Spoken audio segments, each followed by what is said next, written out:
है guys, welcome back to my YouTube channel. तो आज की वीडियो है कि कैसे मैंने अपनी हाइट 3 इंचेस बढ़ाई थी 19 की एज में। सबसे पहली बात ये जानना जरूरी है कि मैं हाइट बढ़ा ही नहीं रहा था। 19 की एज थी, लॉकडाउन लग चुका था, 2020 का एंड था और मैंने वर्कआउट स्टार्ट करा, बॉडी वर्कआउट। मैं नॉर्मली जब पहले दिन एक्सरसाइज करने वाला था तो मैं 5 मिनट ही एक्सरसाइज कर पाया, कुछ पुशअप लगाए 20 से 30, बस छोड़ दिया।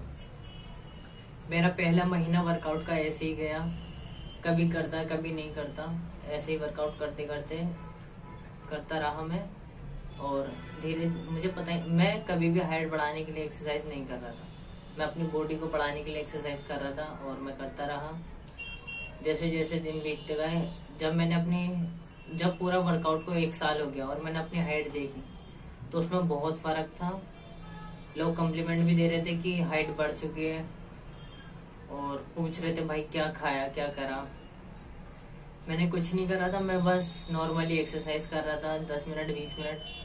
शुरू के दिन बढ़ाते जा रहा था टाइम, धीरे धीरे जैसे जैसे मेरे को आदत होती जा रही थी एक्सरसाइज की। मैं बस बॉडी वर्कआउट करता था, पुशअप लगाता था, पुलअप्स लगाता था, दंड पुशअप लगाता था, स्क्वाट्स जिसे कहते हैं, और भी कई एक्सरसाइज थी जो मैं करता रहता था, रनिंग, एब्स की एक्सरसाइज, मैं यही सब एक्सरसाइज कर रहा था। 19 की एज थी। ज्यादातर लोगों का मानना है कि 18 के बाद हाइट नहीं बढ़ती, लेकिन मैं 19 की एज में वर्कआउट स्टार्ट करा था मैंने अपना। और जब मैं 19 से 20 की ओर गया, जब मैं 19 में था तो उस टाइम मैं फर्स्ट ईयर में था अपने कॉलेज में, लेकिन उससे पहले जब मैं 12th में था तब मैंने अपनी हाइट नापी थी, जो कि स्कूल वालों ने ही नापा था दीवार पे। तब मेरी हाइट 157 सेंटीमीटर थी। तो जब पूरा 1 साल पूरा हो गया, जब मैं 20 की एज में हो गया, वर्कआउट को 1 साल पूरा हो गया, तब मैंने देखा कि मेरी हाइट 157 से डायरेक्ट 162 चली गई है।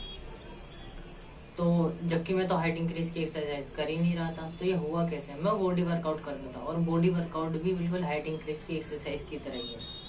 जब आप अपनी बॉडी को पूरा ग्रोथ करना चाहते हैं तो हाइट बढ़ना ज्यादा आसान होता है, बजाय इसके कि अपने आप को स्ट्रेचिंग करें। देखो, बॉडी कोई चिंगम तो है नहीं कि स्ट्रेच कर दिया और हाइट बढ़ गई। लेकिन अगर बॉडी की ग्रोथ होती है तो वो जरूरी नहीं है कि बस उसमें मसल से ग्रोथ हो, हाइट भी ग्रोथ हो सकती है। और ज्यादातर ये जो भी वर्कआउट स्टार्ट करता है उसकी हाइट ग्रोथ होना पक्का होती है।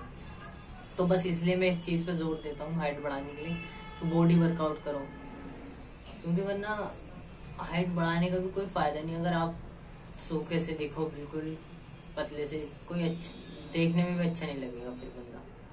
तो इसलिए मैं कहता हूँ कि बॉडी वर्कआउट करें। जब भी आप पुशअप की पोजीशन में होते हैं, जो आपकी बॉडी स्ट्रेट लाइन पे आ जाती है, बिल्कुल एक तोप की तरह। आप जो भी एक्सरसाइज कर रहे होते हो, पुलअप्स कर रहे होते हो, तो उसमें आपकी पूरी बॉडी स्ट्रेच होती है, लटक जाती है बॉडी वर्कआउट के टाइम। बॉडी वर्कआउट के वार्म अप के टाइम पे जब आप जिगजैग्स कर रहे होते हैं तो बॉडी को इतना ज्यादा, एक तरीके से हाइट की ही एक्सरसाइज है सारी अगर देखा जाए, लेकिन जरूरी नहीं कि इसे हाइट को ही कहा जाए। बॉडी वर्कआउट की एक्सरसाइज से हाइट बढ़ाना ज्यादा आसान है। मैंने कुछ नहीं करा खाने में, मैंने बस शाम को 2 अंडे खाता था और सुबह केले खा लेता था दूध के साथ। कभी कभी खाया कभी नहीं खाया, ऐसे ही चला पूरे साल, ज्यादा ध्यान नहीं दिया था। तो इसी तरीके से मैं हाइट बढ़ गई अपने आप ही। मैं तो बॉडी वर्कआउट कर रहा था, हाइट बढ़ गई। Thank you so much video को पूरा देखने के लिए। मैं बस यही कहूँगा, अगर तुम्हें भी हाइट बढ़ानी है और 20 या 19 में हो और अभी तक बॉडी वर्कआउट नहीं करा है तो बॉडी वर्कआउट कर लेना, शायद हाइट बढ़ जाए अगर बढ़नी हो। बाकी जिसकी जितनी हाइट है या जितनी होनी उतनी तो मिल ही जाएगी।